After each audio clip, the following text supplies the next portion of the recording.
penggunaan influencer atau KOL itu tahun ke tahun tuh growth-nya bisa 100%, 200%, 400% gitu. Wow. Growth-nya masih tinggi banget. Jangan depends on endorsement only. Mentalnya waktu itu adalah kita benar-benar harus bikin nih produk jadi.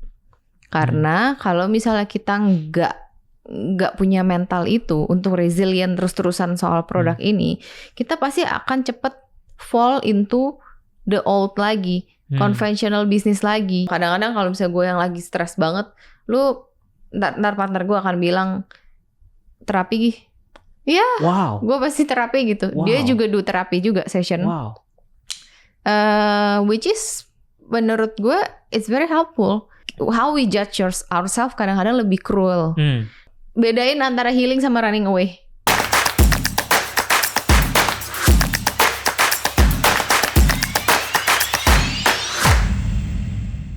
Guys, welcome back to Founder Talks by Samandana.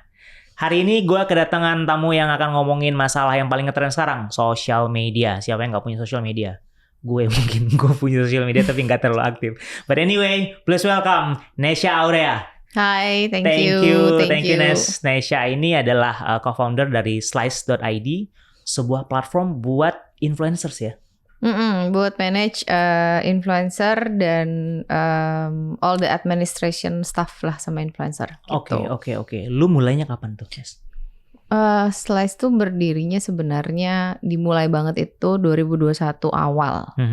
Which is kita abis COVID ya, 2020 kan COVID, terus 2021 mulai berdiri nih si Slice ini. Dan tapi awalnya bukan influencer platform, tapi podcast marketplace. Oke, podcast gitu. Marketplace. Oke. Karena kebetulan gue sama partner gue tuh suka podcast gitu, suka dengerin, and then itu salah satu media yang menurut kita quite efektif gitu untuk edukasi dan untuk gain trust dari target marketnya mereka lah, especially buat brand atau bisnis gitu. Oke. Tapi ternyata di Indonesia podcast itu bukan podcast itu video. Video benar. Jadi ya akhirnya kita pivot lah sampai akhirnya terjadi bikin lebih ke nggak spesifik podcast only tapi ke semua content creator platform gitu, dan dari situ baru ya kayak lo tau lah doing startup kita tuh banyak pivot ya. Iya, always. Iya, dan sampai sekarang ini kita berubahnya itu jadi sekarang malah creator payments. Sama another product, ada beberapa produk buat creators gitu. Jadi kita ada 2 produk untuk pelaku creator atau influencer marketing. Pelakunya bisa jadi agency atau bisa brand langsung. Satu lagi itu adalah namanya ProKit, itu yang untuk content creator.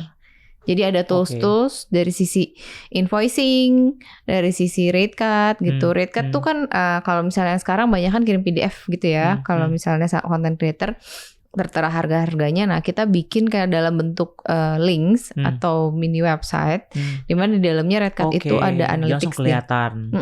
Ada analytics-nya, terus ada rate cut-nya, terus ada past performance-nya, terus ada konten mana yang paling bagus gitu selama nanti days terakhir ini gitu-gitu. Jadi kayak satu website lah, website mini lah ya buat mereka, buat content creator. Lu menyebut diri lu sebagai social media, mungkin lebih tepatnya tools buat social media influencers ya? Tools untuk influencer dan untuk paymentsnya influencer. Untuk paymentsnya ya. Gitu. Kalau itu kan sebenarnya ada 2 sisi. Ada sisi teknologinya, ngebangun sistem tadi, kemudian nambahin feature dan segala macamnya, dan sisi how do you manage with the influencersnya sendiri kan. Sekarang lo fokusnya bagian mana? Part ngebangun sisi teknologinya atau facing with the influencers? Kalau gue nya sendiri itu memang facing the content creator. Gitu. Tapi kalau partner gue dia lebih nge-handle teknologinya. Makanya jadi bagi badan jatuhnya ya. Harus gitu ya. Kalau nggak bisa. Kalau nggak bisa pindah rumah, gue ke rumah sakit kayaknya. Tapi sebenarnya ini menarik karena lu female founder dan punya anak gitu. How do you manage that? manage-nya sebenarnya itu balik lagi ke gimana pinter-pinternya manajemen waktu sih gitu. Manajemen waktu sama manajemen prioritas gitu kan. Dari awal emang gue udah suka kerja, dalam artian gue tuh bukan tipe orang yang bisa diem aja di rumah. Lu suka kerja ya? Mungkin ya suka kerja, suka nongkrong gitu kan, suka bergerak lah gitu, suka olahraga juga kan. Suka melakukan kegiatan gitu, aktivitas gitu ya. Dan gue sangat tidak suka urusan rumah sebenarnya gitu, tapi kadang-kadang ya mau gak mau lah gitu. Tapi kan urusan rumah gak terlalu, tapi dengan itu mungkin dengan itu jadi buat gue tuh manajemen waktu itu nggak sesusah itu sebenarnya, karena at the end of the day prioritas sih gitu. Atau mungkin karena memang perempuan itu secara naluriah sudah pandai untuk bagaimana multitasking. Iya, jadi multitasking ya udah pastilah kalau cewek kayaknya lebih lebih gampang untuk multitask gitu ya, kayak secara nature-nya biologinya udah lebih gampang daripada cowok, misalnya gitu kan.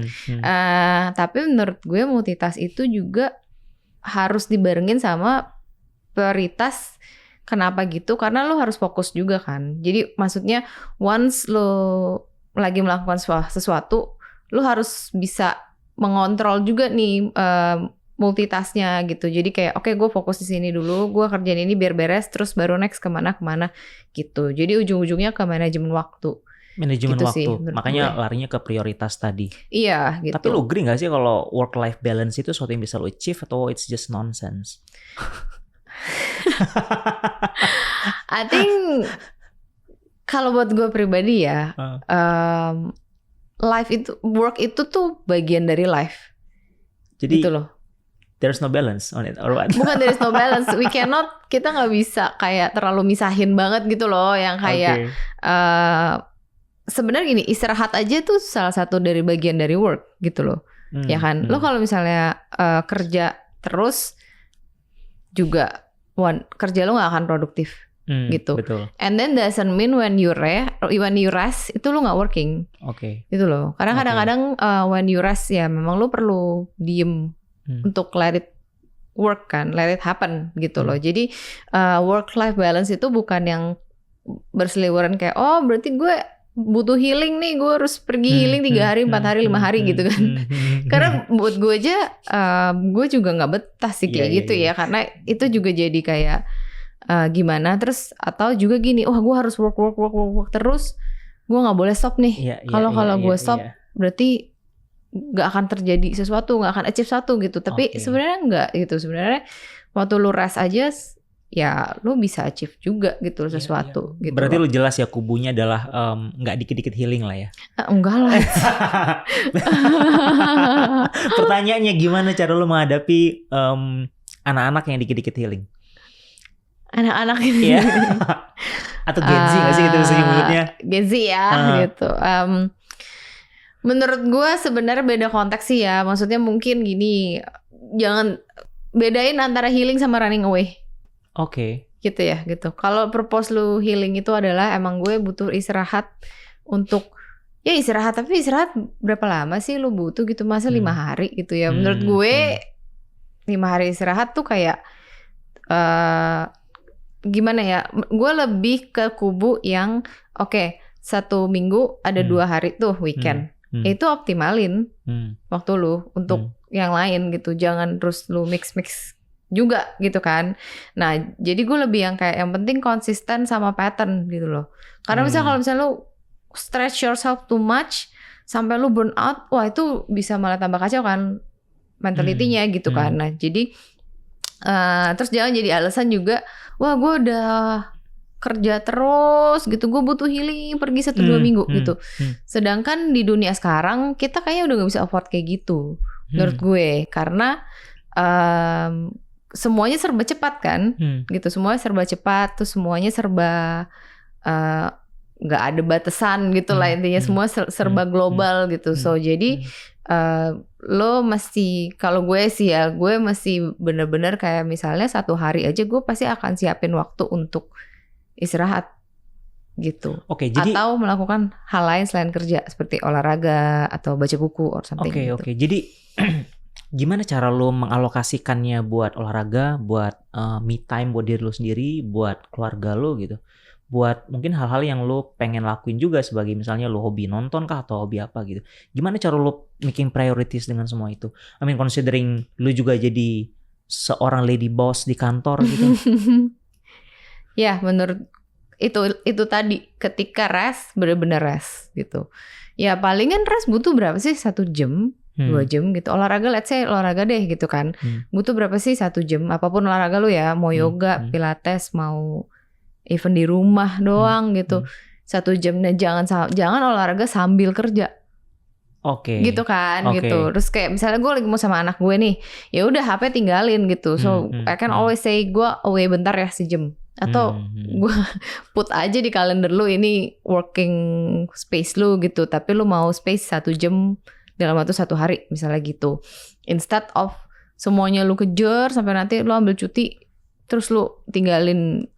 Padahal 1-2 minggu ya for me especially ya as a founder, gue gak bisa afford tuh 1-2 minggu gak kerja gitu kan. Kayak itu bakal a lot of things going on gitu. Tapi when you say you need it, I think every day lu sisipin 30 menit dan 1 jam. Berarti disiplin lu bagus banget ya nih? Gak sebagus itu. Enggak, maksud gue itu kan konsepnya ya Pak. Iya, enggak, maksud gue gini. Kalau gue kayak lo bilang tadi, kalau misalnya lo lagi istirahat, ya istirahat aja gitu. Kayak gue suka banget kayak lagi istirahat ya ngelakuin apa. Act as if gue adalah seorang multitasker, padahal enggak gitu kan. Which is enggak kemana-mana juga gitu kan. Kalau lo kan benar-benar harus bla bla bla bla bla gitu. Lo pernah tes MBTI nggak sih by the way?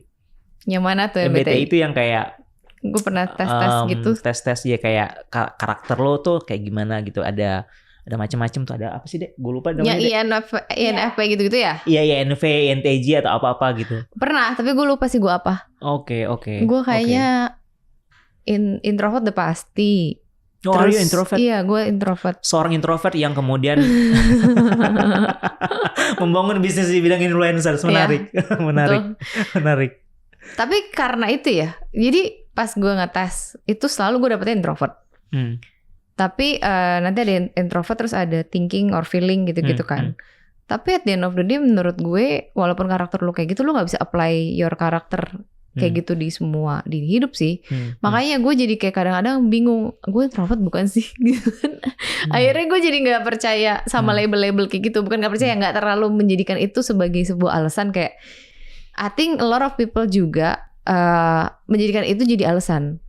Misalnya untuk berperilaku tertentu. Iya, untuk apalagi mengejar sesuatu gitu kan. Jadi for example gue tuh misalnya suka, I think lo kalau misalnya udah di founder kan suka banyak event, apalagi Indonesia ya, banyak event kan Indonesia kan. Terus diundang jadi speaker apa segala macam. Lu akan bisa bilang enggak, padahal this is for your company benefit gitu kan. Lu bisa bilang enggak hanya karena gue tuh introvert gitu. Jadi itu jadi menjadikan lu alasan untuk lu maju gitu kan, atau berubah gitu. Menarik. Padahal sebenarnya people can do much than itu. Than they thought. Iya, dan gue jadi believernya adalah sekarang ya. Dulu gue suka tuh tes gitu. Oh iya gue introvert, tapi sekarang karena sebenarnya gue bisa menjadi extrovert kok gitu. In special occasion that I need to. Ya sebenarnya berarti possible juga untuk apa gue introvert gitu ya. Apa bener gue introvert? I think balik lagi based on situasi dan based lagi. Tapi menurut gue yang menarik adalah lu sebenarnya sadar pada awalnya lu adalah seorang introvert, tapi kemudian berproses karena kebutuhan keadaan lu mengarahkan lu ke sana gitu loh. Yes. Itu kan pasti ada ketidaknyamanan di situ. Oh iya. Gimana pasti. Cara lu deal with that? Dengan kebiasaan. Jadi maksud gue kebiasaan adalah pas pertama kali lu mau melakukan itu kan pasti lu lebih nervous gitu kan. Tapi hajar terus akhirnya biasa. Akhirnya ya gue udah gak nervous lagi. Gue udah gak, gue introvert gitu. Itu udah gak gitu loh. Karena tapi kan kalau menurut gue the biggest challenge-nya itu adalah ketika lo mengambil langkah pertama. Ketika lo the first step gitu. Untuk lo, gue gak mau. Akhirnya mau gitu. Itu kan biggest challenge-nya gitu.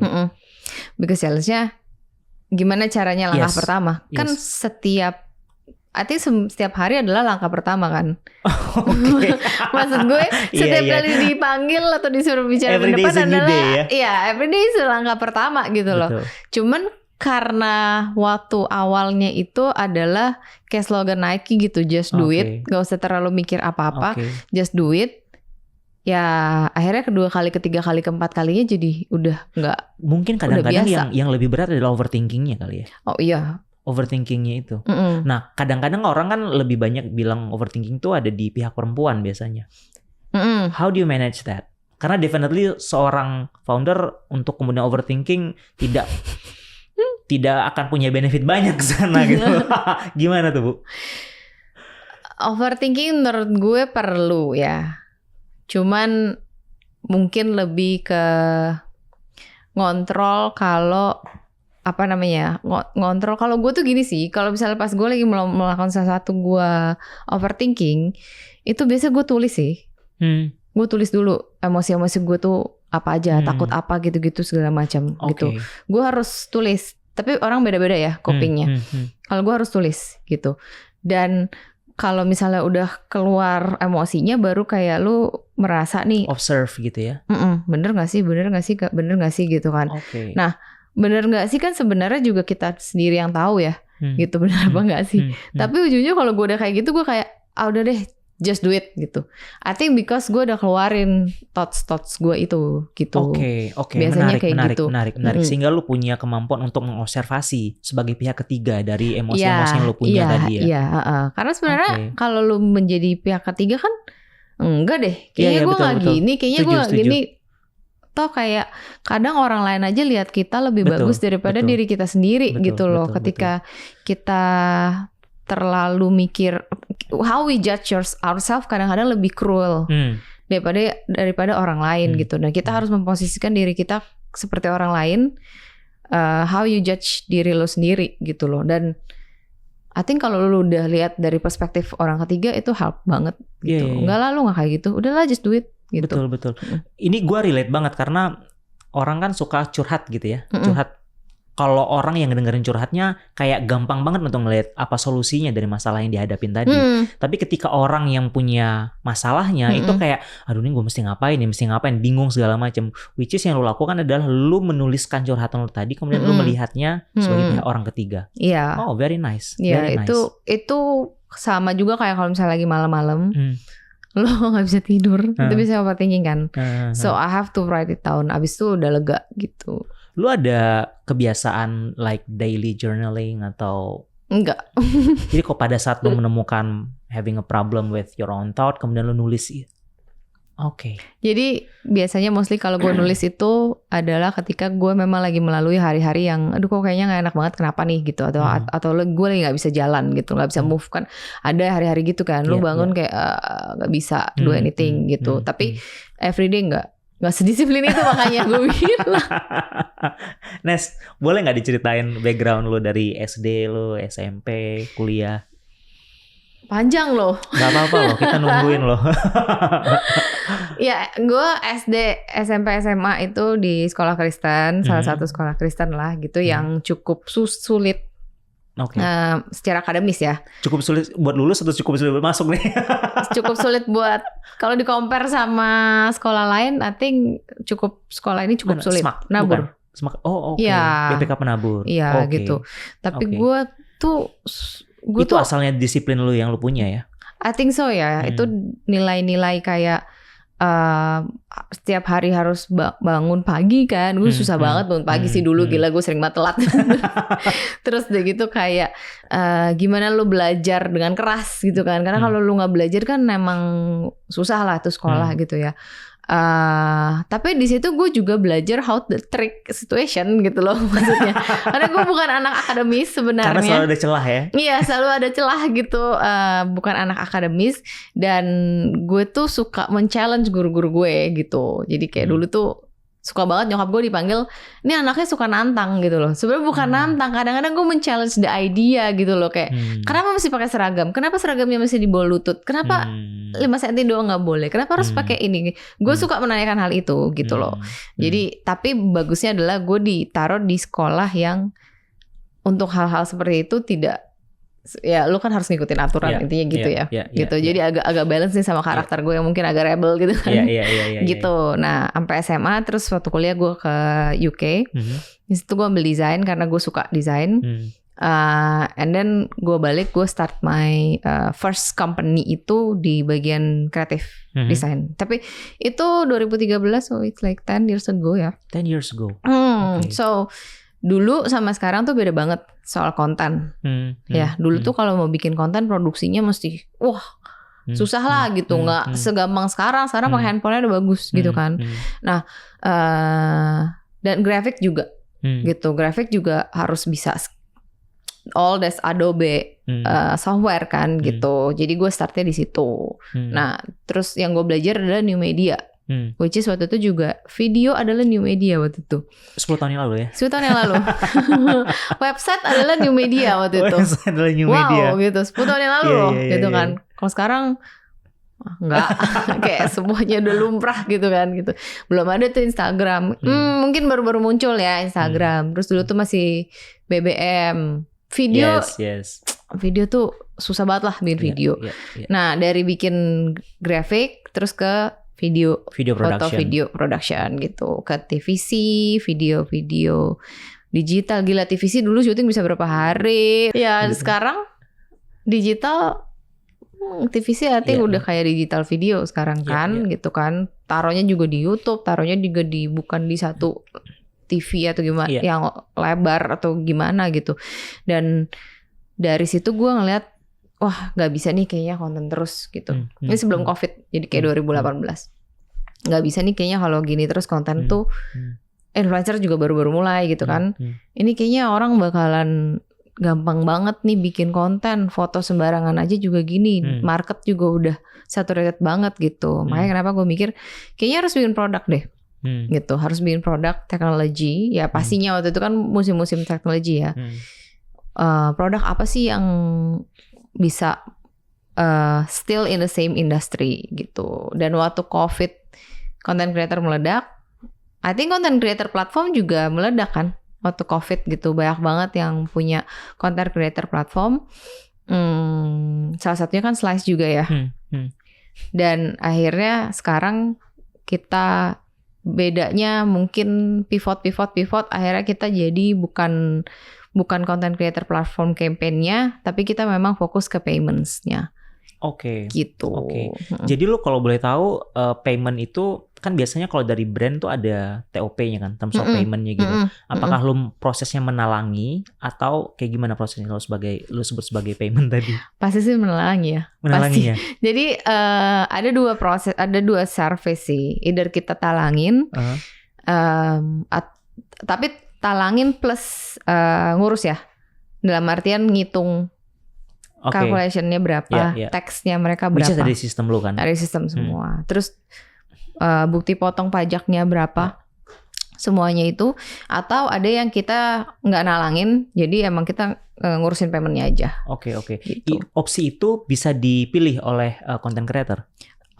Bukan content creator yang milih, brand. Brandnya. Brandnya mau bayar langsung atau dia model dari Slice yang akan bayarin duluan gitu ya. It's nice. Atau agency juga gitu, bisa juga sama agency content creator ya. Karena mereka gini, kalau content creator bisa dibilang media lah ya sebenarnya, media placement lah ya. Kalau bisa dibilang seperti itulah kategori di advertising. Nah, kalau misalnya zaman dulu lu bayar media paling berapa sih gitu kan, kayak berapa listnya tuh ada berapa gitu. TV juga paling stasiun TV berapa sih gitu. Kalau content creator banyak, 300, 400, 500 gitu.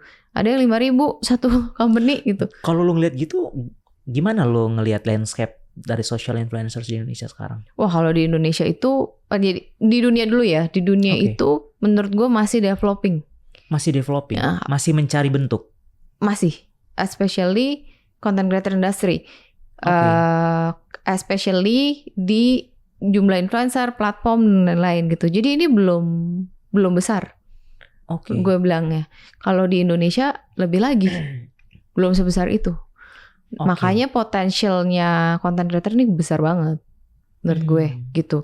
Karena sekarang ini mungkin dari misalnya berapa ratus juta penduduk Indonesia, yang punya sosial media baru berapa persennya. Abis itu yang jadi influencer baru berapa persennya. Tapi potensial semua orang jadi influencer tuh besar banget gitu sekarang, karena easy kan. Bikin konten tuh udah nggak seribet dulu gitu loh. Betul. Dan tidak semahal dulu. Ya, dan tidak semahal dulu gitu. Makanya sebenarnya banyak banget yang nggak usah jauh-jauh, anak gue aja gue tanya mau jadi apa, YouTuber. Kayaknya itu jadi satu cita-cita anak zaman sekarang gitu loh. Dulu kan presiden, pilot gitu kan. Betul. Sekarang content creator. Dan everybody can start jadi content creator gitu. Nah, cuman karena ada potensial, terus belum ada yang jelas karir pathnya gimana, belum ada major juga kan jadi content creator gimana. Sekolah content creator tuh kalau belum. ngomongin major mungkin mereka bisa ngikutin major lo kali. Dari sekolah yang disiplin menuju ke kreativitas gitu. Di media ya berarti. Di media. Iya gitu. Nah itu kita lihat juga jadi problem gitu. So there's a problem, there's a solution. Nah, one of our solution itu buat content creator adalah ini juga tools buat mereka. Gitu. Kalau lu ngelihat, lu bilang tadi bahwa market dari social media influencer sekarang itu masih developing. Tapi lu identify nggak ada beberapa tren yang mengarah ke arah tertentu dari perkembangan tadi? Jadi dari Slice sendiri ya, even dari customer kita agency ataupun dari brand sendiri lah gitu. Itu tuh penggunaan influencer atau KOL itu tahun ke tahun tuh growth-nya bisa 100%, 200%, 400% gitu. Wow. Growth-nya masih tinggi banget. Jadi digital landscape sekarang itu kita ngomong semua digital ya, dari ads SEO segala macam itu 50% udah dikuasain sama influencers. Yes, gitu. Wow. Makanya masih karena memang menurut gue itu juga paling efektif ya gitu dibanding kayak yang lain-lainnya gitu. Kenapa? Karena ada human touch-nya. Terus ada human touch-nya juga itu sebenarnya kan mereka marketing berjalan loh gitu. Word of mouth marketing kan. Cuman dengan adanya platform kita sebagai influencer ini sebagai marketing berjalan lu bisa punya potensial exposure ke konten dia tuh berjuta-juta gitu kan gitu.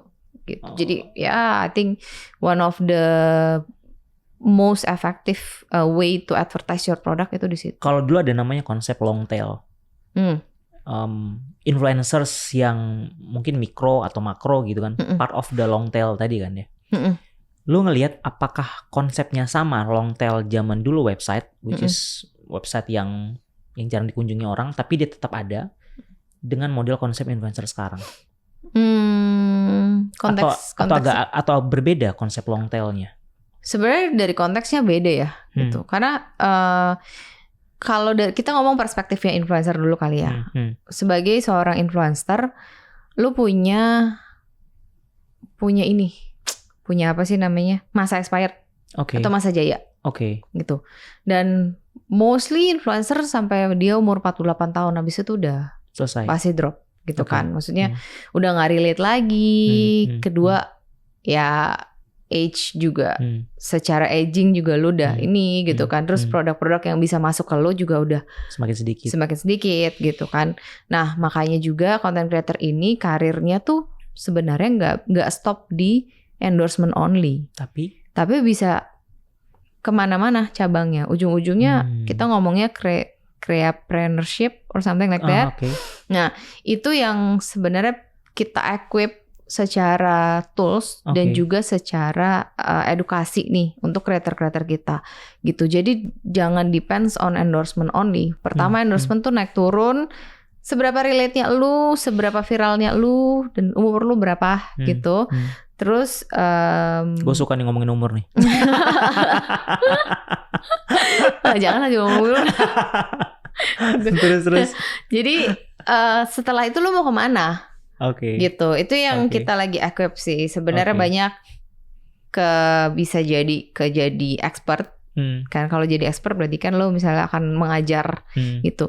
Bisa lo menjual produk digital. Produk digital nih yang I think tahun ini dan beberapa tahun ke depan bakalan banyak banget peminatnya. Iya. Kenapa? Karena orang udah bukan males. Trennya tuh sekarang orang tidak pergi ke university untuk belajar. Trennya itu dulu belajar on demand. Ya kan, belajar dimanapun, dari YouTube bisa, dari apa segala macam. Nah, content creator yang sudah punya expert dan pengalaman di sana bikin produk digital untuk mereka belajar. Bikin online class di situ. Online classes, webinar, atau ada PDF, buku, something like that, bisa ke situ. Terus bisa juga ke merchandising, jualan produk, ya kan. Ketika lo udah punya brand atau lo udah punya nama sebagai content creator, lo bisa jualan brand lo ini. Lalu lo bisa juga ke bisnis. Menarik gitu. nih, menarik. Nah, Maksudnya masih ngomongin bisnis itu kan nggak cuman kreatif, bisnis nggak cuman bikin konten. Nah itu yang kita mau equip sampai ke sana sih, gitu. Sampai ujung di situ. Sampai situ. After endorsement apalagi? Iya. Karena tidak berhenti di endorsement ya. Bukan, justru endorsement itu cuma it's just a starting point. Dan itu yang paling nggak stabil sebenarnya kan. Naik turun banget itu. Gitu. Nah, lu kan dalam posisi untuk mengedukasi market social media influencers tadi kan, untuk kemudian menggunakan produk lu salah satunya gitu. Ada effort apa yang lu lakukan untuk bisa memperkenalkan? Nah, jadi effort kita sebulan sekali kita kasih webinar free for them. Siapapun itu ada minimal nggak sih, kayak gue cuman ada 50 nih gitu, atau 100 nih, nggak ada? Siapapun. Jadi sebenarnya bukan masalah berapa followers lo, tapi apakah lo mau membuat konten yang menarik? Yes. Lu mau tahu soal content creator or not gitu. And every month juga kita punya topik yang beda-beda. Kadang-kadang satu bulan bisa 2 kali kita bikin gitu. Dan you know what? Webinar gue tuh minimal 400 orang. Wow, minimal. Ya kita juga kaget segitunya, karena I think because this one of solution, karena free juga lah ya. One of solution di mana mereka bisa belajar ilmu. Wow. Lo kan nggak lagi nggak ada major content creator kan. Benar. Belum they haven't found it yet. Iya, but content, makanya jadi influencer itu different kan daripada jadi desainer. Misalnya kita ngomong major paling dapat ada apa sih, DKV gitu kan. Nah DKV itu kan beda gitu loh, aspeknya tuh bukan soal ngedesain gitu kan, tapi konsepnya lo bisa relate gimana conveying message gitu.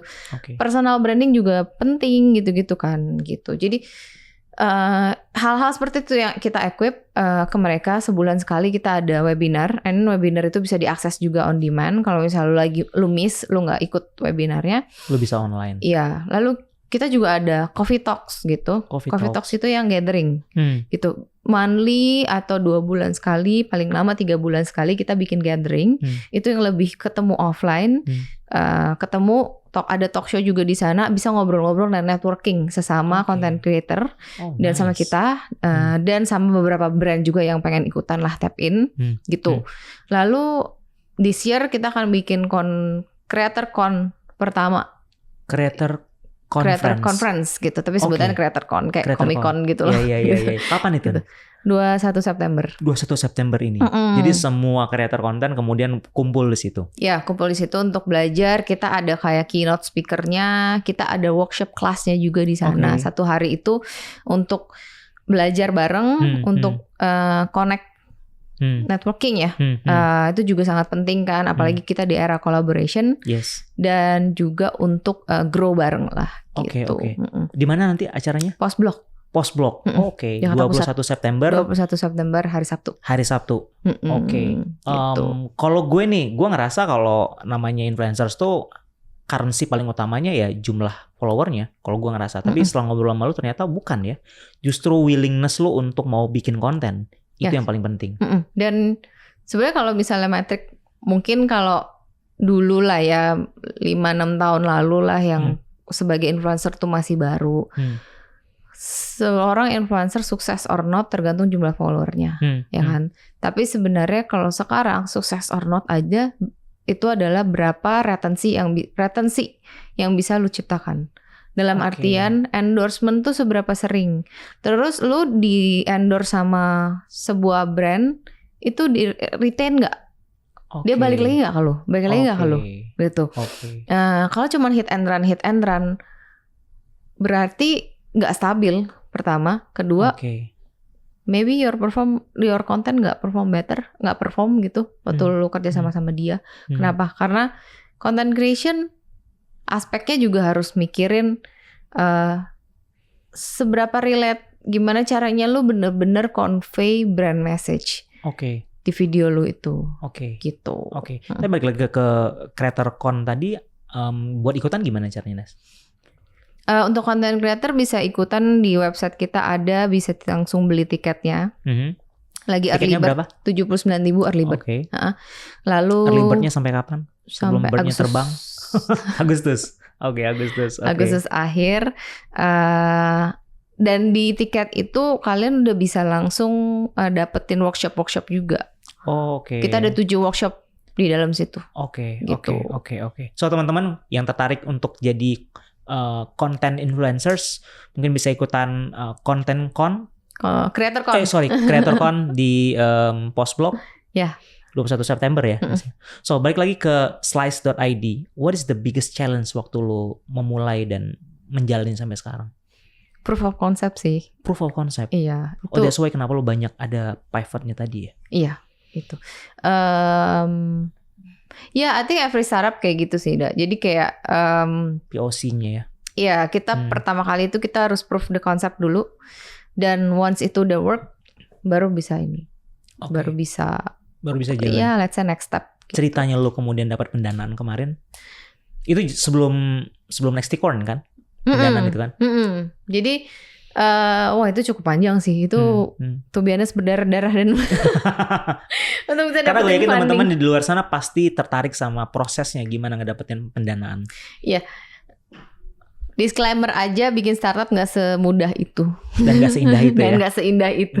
Kelihatannya indah ya kalau di PR tuh, wah this company funded berapa juta dolar gitu-gitu kan. Kayak wah gitu kan. Itu backgroundnya wow gitu loh, wow gitu. Karena pertama bikin dapat funding itu bukan berarti finish, it's actually the start. Karena funding itu obligasi gitu. So lu dapat funding dari investor itu bukan end goal, tapi it's an obligation for you to prove it to investor kan. Karena kita kan punya tanggung jawab sih itu dong, gitu.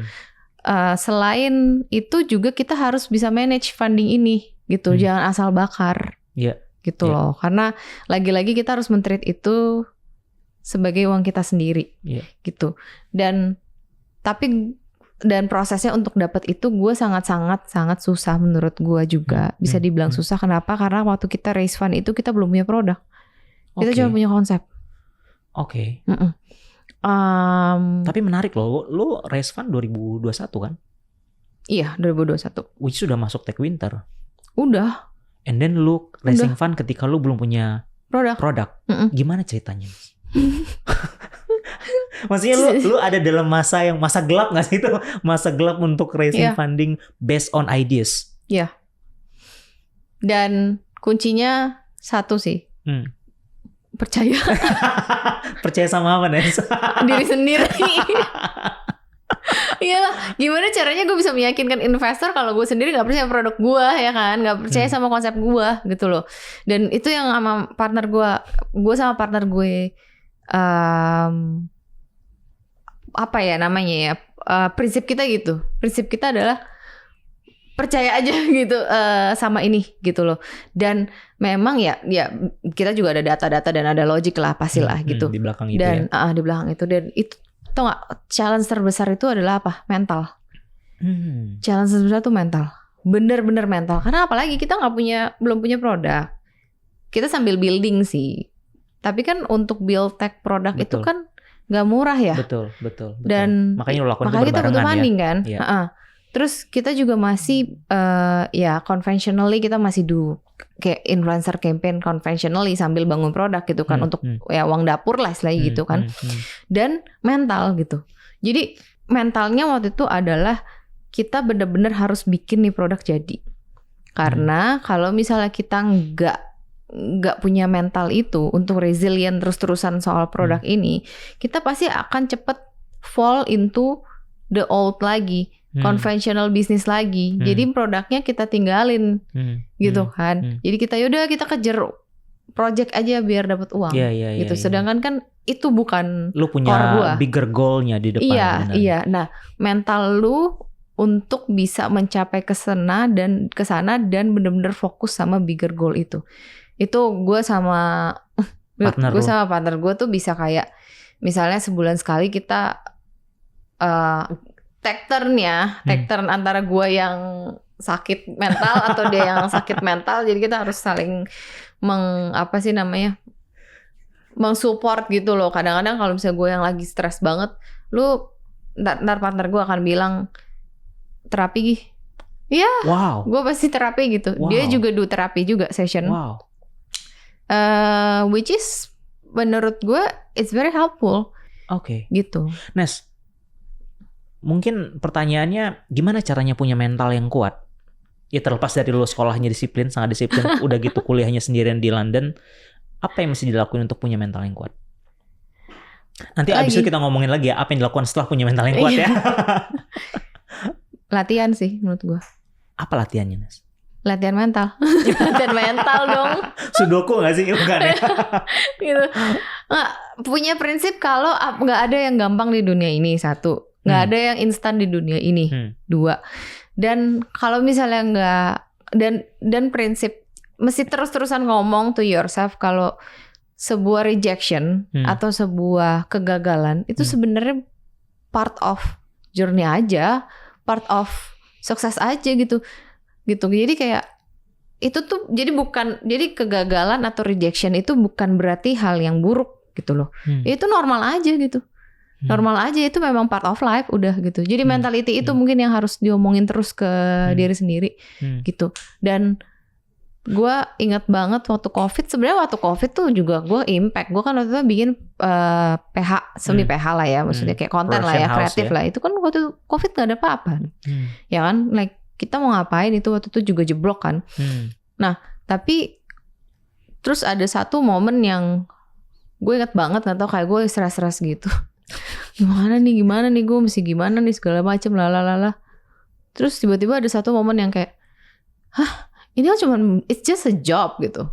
Oke. At the end of the day it's just a job. Lo kenapa stres itu sih? Masih makan, masih bisa makan, masih hidup, masih bisa tidur, masih punya keluarga gitu ya. Masih sehat juga gitu loh di tengah-tengah COVID yang menyeramkan itu juga. Dan ini cuma job doang gitu. Ya udahlah, it's just a job. Oh, oke. Ya udah, lakuin aja gitu.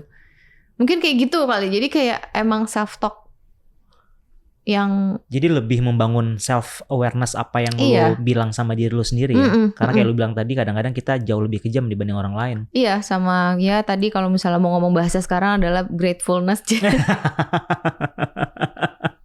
Jadi bukan be positif ya. Menurut gue kalau positif kadang-kadang halu gitu kan. Iya. Tapi gratefulness. Grateful aja gitu. Maksudnya ya ini cuman job lah gitu. Dan ingetin diri lu akan mimpi lu gitu. Balik lagi gitu. Oke. Dan kalau misalnya lagi gak bisa ya udah tidur.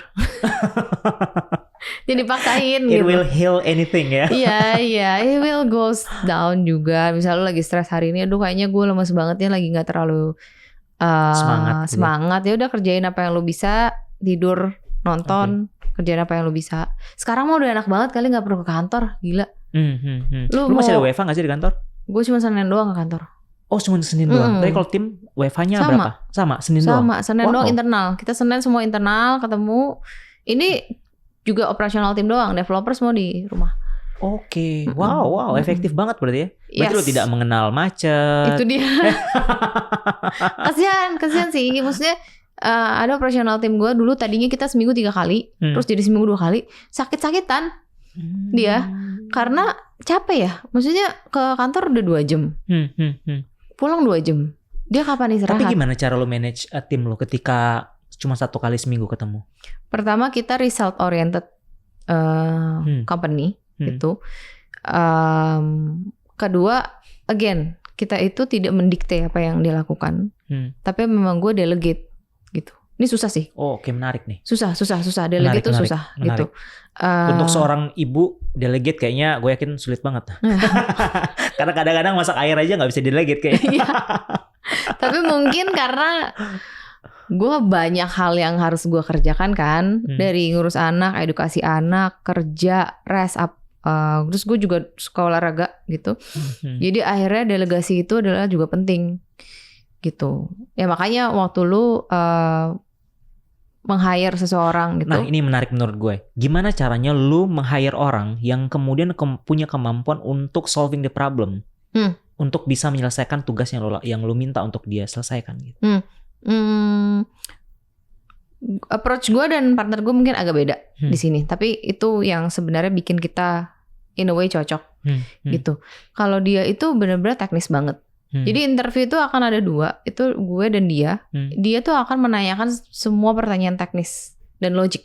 Oke. Ini orang logiknya karena result oriented berarti kita nggak bisa gandeng dia terus ya. Logiknya bisa nggak nih? Urusan skill bisa terlatih. Tapi logiknya dia bisa nggak nih gitu. Jadi pertanyaannya akan pertanyaan logik dan teknis. Abis itu ke gue, gue tuh udah bener-bener ngeliat fire di dalam this person. Dia punya fire gak gitu. Gimana lo menentukan orang punya fire atau enggak? Itu dari sense sih. Sebenarnya kayak lebih dari ketika lo ngomong sama dia gitu, nanya mimpinya apa sih? Terus lo hobinya apa sih? Apa itu yang kayak perilaku, pattern, behavior itu yang lebih gue tanyain ke dia gitu. Dan gak lama interview sama gue tuh gak lama. Gue juga paling males interview orang lama-lama. Jadi lo lebih menentukan secara karakter orang, secara skillnya partner lo yang menentukannya. Dan skillnya itu kan depends on dia tasnya akan ngerjain apa, role-nya dia nanti. Iya, dan kita maksudnya kita mencarinya di level mana, gitu, level beginner, intermediate atau udah expert gitu kan. Nah itu kan pasti balik lagi ke kita butuhnya yang seperti apa, gitu. Dia nentuinnya level itu kalau gue lihatnya dari karakter. Balik lagi ke cara lo result oriented tadi dalam company lo tadi, gimana cara lo nge-breakdown dari objektif yang pengen lu capai, kemudian lu bisa nge-tracking apakah dia perform atau enggak? Gua kasih, jadi kita memang sudah ada KPI pastinya setiap bulan gitu. Dan setiap minggu tuh kita meeting yang hari Senin itu adalah memang membahas minggu lalu lu ngapain, minggu ini lu mau ngapain. Gitu. Jadi one by one itu di-update ke kita. Nah setelah itu ada KPI. Nah KPI-nya segini, jadi dan KPI itu kan berarti problem kan, gitu. Jadi kita lay out the KPI to them, terus kita meetingin juga waktu hari Senin itu internally. Plannya apa? So, gue tidak memberikan mereka plan, tapi gue tuh with my partner also ya, gitu. Kita tuh menjadi teman diskusi di situ, bukan jadi bos lu, gitu. Lempar kita hadiah, karena I believe gini sih kan mereka yang di lapangan satu, kedua umurnya masih lebih sama influencer itu. Gue kan udah harus berusaha relate lagi nih kita kan gitu. Simpelnya mungkin waktu lo mungkin harus lebih banyak dihabiskan bukan di sosial media, tapi manage orang-orang yang pakai sosial media gitu ya. Iya, dan juga mungkin simpelnya adalah gue lebih high level gitu. Sedangkan gue sangat butuh insight mereka yang lebih ground gitu. Jadi pasti yang akan kita lemparkan ke mereka adalah kasih kita idea. Nah, dari dia kasih kita ideas, kita challenge idenya. Gitu. Kalau lu ngelihat ketika lu hire seseorang gitu ya, bagaimana lu menentukan bahwa dia punya problem skills yang bagus? Problem solver skills yang bagus. Dalam sebulan kelihatan kok. Dalam sebulan kelihatan? Karena gue akan present problem terus ke mereka. Ini gimana ya? Gitu. Nanti mereka udah kasih idea, terus baru gue challenge. Ya ujung-ujungnya sih pasti decision maker idea yang mana yang dijalanin kita kan. Tapi kan seenggaknya mereka tuh udah tahu. Kasih opsi di situ. Iya, dan mereka udah tahu reason behind this will work, this won't work. Tapi kita juga kasih room untuk experience.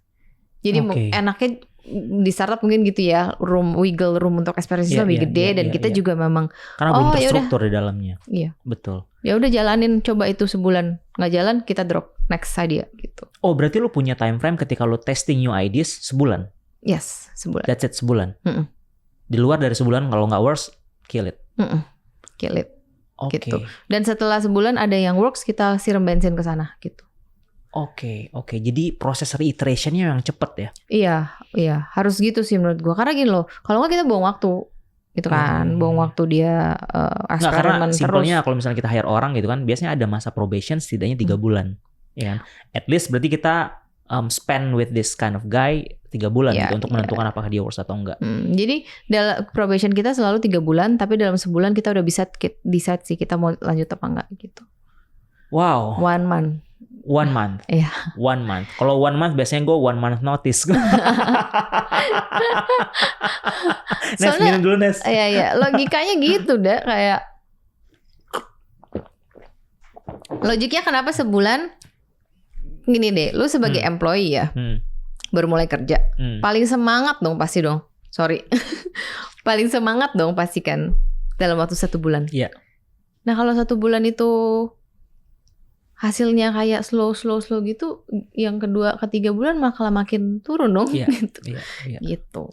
Bisa kelihatan sebenarnya dalam waktu sebulan ini seniat apa nih lu gitu. Kalau gue pribadi, the biggest challenge-nya adalah ketika WFH, gimana cara kita menentukan target. Gimana caranya kemudian trickle down dari objektif tadi, kemudian bisa kita tracking day by day-nya apa yang mereka lakukan. That's my biggest challenge kalau gue. Makanya gue tadi belajar banyak sama lo ketika lo ngomong, lo melemparkan masalah dan let them solve that problem. Gitu. Which is lari ke masalah gimana lo mendelegasikan apa yang harus lo lakukan tadi kan. Tapi konsep mendelegasikan itu menurut gue agak kontradiktif sama sisi disiplin lo. Karena biasanya kalau disiplin, biasanya pengen semuanya ngelakuin sendiri.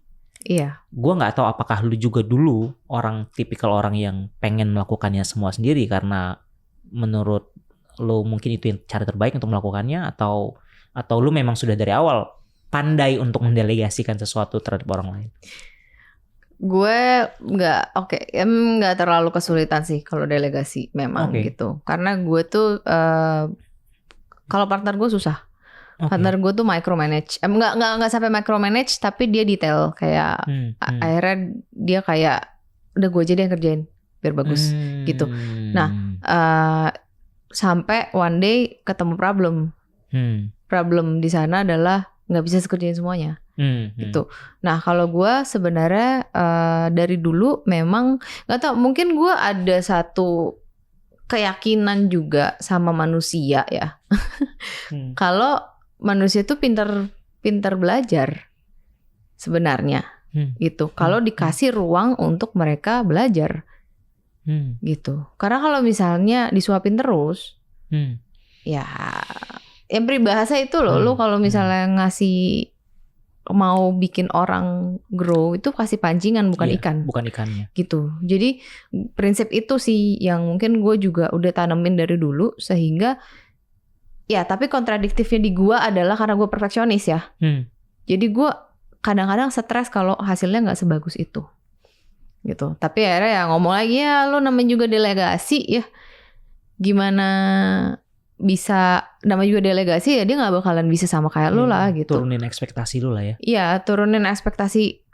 Langsung in the first trial dia bisa kayak gitu. Karena pasti ada second, ada third, ada fourth gitu yang kayak akhirnya dia, tapi kalau dia punya potensi pasti either kapan atau enggak, cepat atau lambatnya aja kan gitu. Dan mungkin juga ini karena waktu gue kecil gue didisiplinin. Kayak semuanya dikontrol kan. Terus apalagi sekolah gue yang begitu kan disuapin terus gitu kan. Nah jadi mungkin kontradiktifnya adalah gue gak suka digituin. Jadi gue tidak mau gituin orang lain gitu. Sehingga di hal delegasi dan membiarkan orang kerja sesuai dengan tanggung jawab dia, gue lebih mudah. Istilahnya sisi rebel lu tadi yang lu lebih membuat orang lebih bebas lah ya. Iya. Karena lu ngerasa bahwa sisi-sisi disiplinnya yang lu pahami selama sekolah justru kadang-kadang membatasi diri lu sendiri gitu. Iya, sisi-sisi gue dikontrolnya sampai begitu, mungkin jadinya malah jadi kayak ini tuh malah gue gak bisa evolve gitu kan. Tapi sebenarnya gini Nes, kalau misalnya kita balik lagi sebagai sebuah company gitu ya, kita ngomongin tentang sebuah sustainability nih. Karena pasti kalau company kan bukan masalah seberapa gede company tadi kan, tapi seberapa sustain sebuah bisnis gitu. Lu ngelihat slice seperti apa? Kalau in terms of sustainability tadi. Kalau sustain atau enggak sebenarnya tergantung gimana gue menjalankannya ini ke depan gitu kan. Tapi ya gue maunya sustain lah gitu kan. Tapi gue lihat potensi untuk jadi sustain itu besar sekali di Slice.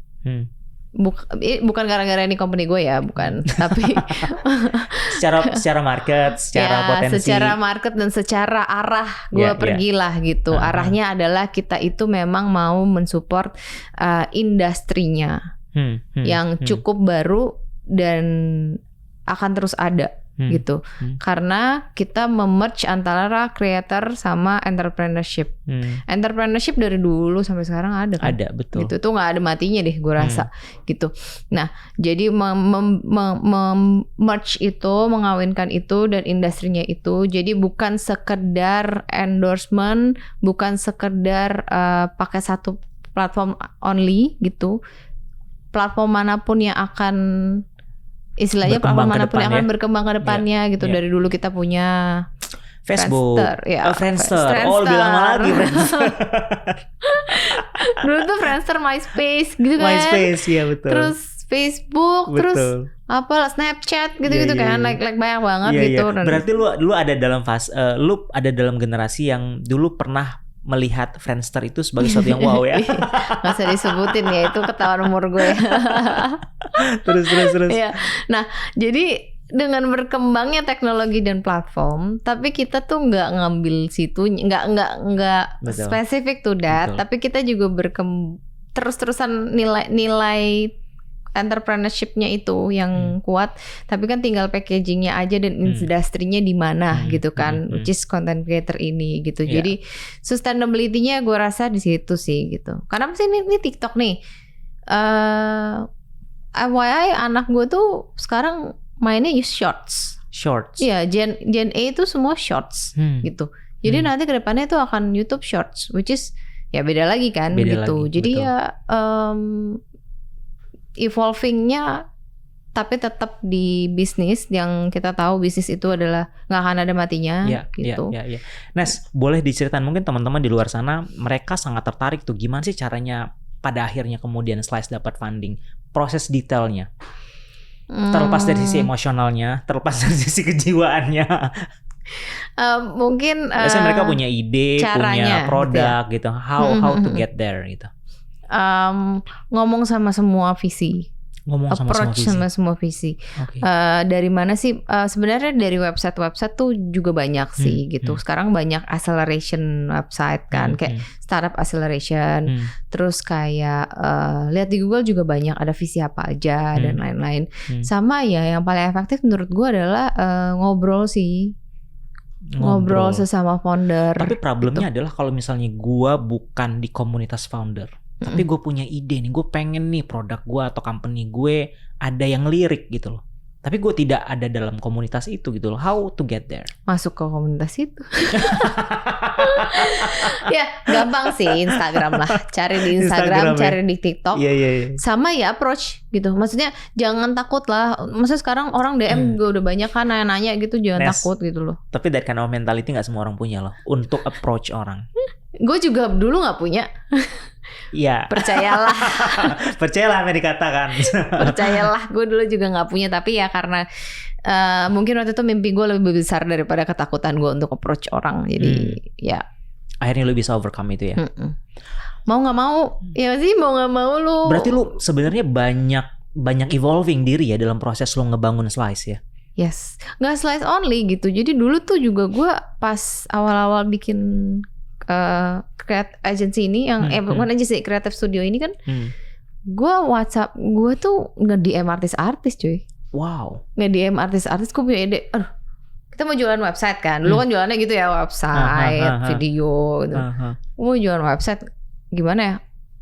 Gue coba DM artis-artis kali ya. Gue DM artis-artis yang model kayak Sandra Dewi gitu-gitu. Wow. Gue DM-in aja gitu kan. DM-nya lewat mana ya? Gue lupa deh. Namanya jualan, iya, Pak, ya kan? Lanjut. Kayak gitu, DM-in mereka untuk. Jadi ini lucu banget. Jadi gue DM mereka sesuatu untuk bikinin mereka website for free. Which is website kan belum mahal, ya kan? Terus dari gitu artis-artis pada pengen punya website sendiri gitu kan. Ya udah gue DM-in artis-artis gitu. Gue Sandra Dewi salah satunya. Terus ada juga siapa lagi ya? Nah akhirnya gue nge-DM si Tompi. Oh, that's why lu punya partnership sama. Iya. Oh. That's why gue punya partnership sama dia dan sekarang kita jadi teman kan. Wow. Gue DM Tompi. Gue nawarin dia website gratis. Terus ketemu. Tapi sampai sekarang website-nya nggak jadi. Ini lucunya. Akhirnya karena gue ketemu sama dia, gue ngobrol, dia suka foto kebetulan. Dia suka foto.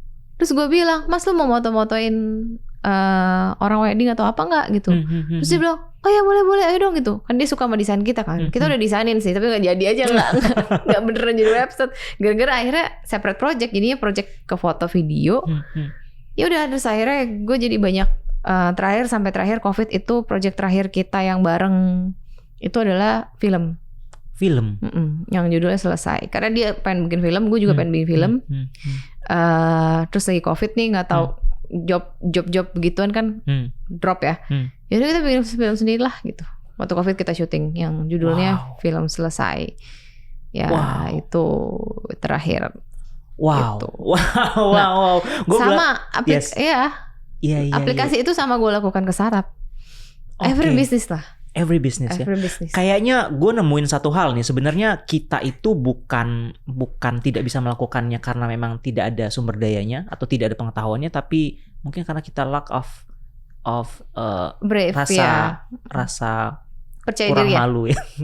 Nggak terlalu rasa kepercayaan diri kali ya. Rasa kepercayaan diri untuk taking a first step gitu loh. Kayak sederhana kalau misalnya memang punya company, then asking for funding ke VC. Iya, ya percaya gue tuh juga nggak sepercaya diri itu sebenarnya, tau gak sih? Dan lu memanfaatkan perusahaan-perusahaan yang lu bangun itu sebagai proses lu untuk mencapai kepercayaan diri itu, untuk mengupgrade diri lu sendiri. Ternyata mau nggak mau harus begitu. Ya, dan salah satu motivasi terbesar gue anak lah. Ya juga nggak bisa dipungkiri kan gitu. Kayak bocah apa sih lu ujung-ujungnya kayak gini sebenarnya gitu kan. Karena ya buat anak lah gitu. Kalau kata salah satu buku Finding Your Why gitu ya. Selama lu punya bigger why, then every obstacles akan jadi your own way. Sebenarnya kalau gitu mimpi ya. Mimpi. Stereotype banget lu. Thank you guys, gue belajar banyak sama Nesha hari ini. Thank you Nesha for coming. Thank you for the time juga. Sukses acaranya 21 September nanti. Amin. Semoga lancar juga usahanya. Amin. Thank you guys, this is Ganda speaking from Founder Talks by Samandana.